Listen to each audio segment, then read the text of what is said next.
गहरे नीले आसमान के नीचे हरी भरी घास से भरे एक शांत से जंगल में एक नन्हा कछुआ रहता था, जिसका नाम था टिम्मी। टिम्मी बहुत प्यारा था, लेकिन एक बात उसे हमेशा दुखी कर देती। उसकी रफ्तार बहुत धीमी थी। जंगल में उसके दोस्त खरगोश, हिरन और बंदर बहुत तेज दौड़ते। टिम्मी जब कभी उनके साथ खेलने की कोशिश करता तो सब उससे आगे निकल जाते। वो उदास होकर अक्सर सोचता कि काश वो भी एक दिन तेज दौड़ पाए। वो रोज अभ्यास करता, धीरे धीरे चलता रहता, पर उससे ज़्यादा फर्क नहीं दिखता। फिर भी टिम्मी कभी हार नहीं मानता। एक दिन झील के पास प्रकृति की रानी, हल्की सी सुनहरी रोशनी ने चमकती एक सुंदर परी प्रकट हुई। जंगल के सारे जीव आश्चर्य से उसे देखने लगे।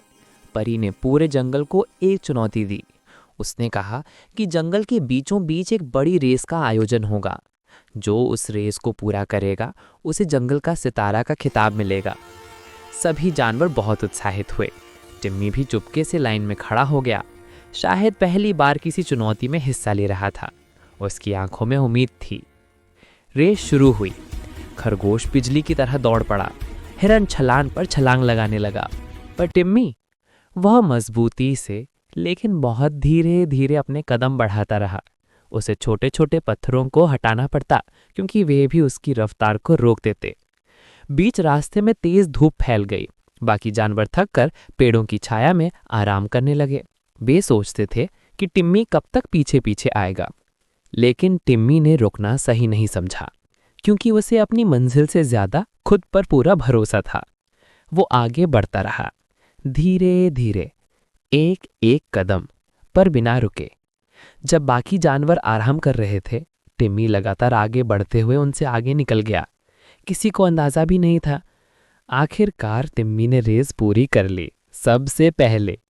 फिनिशिंग पॉइंट पर पहुंचकर टिम्मी ने जब सिर उठाया तो वो हैरान हो गया। परी मुस्कुराते हुए उसके सामने खड़ी थी। आसमान से सितारों की बरसात होने लगी। जंगल के सारे जानवर तालियां बजाने लगे। टिम्मी को जंगल का असली सितारा घोषित किया गया, क्योंकि उसने हार नहीं मानी और धैर्य से जीत हासिल की। अब कोई भी उसके धीमे होने पर मजाक नहीं उड़ाता था। सबने समझ लिया कि तेज होना ही सब कुछ नहीं, निरंतरता और धैर्य भी जीत दिलाते हैं। उस दिन से टिम्मी अपने धीमे कदमों पर और अपनी मेहनत पर गर्व करने लगा।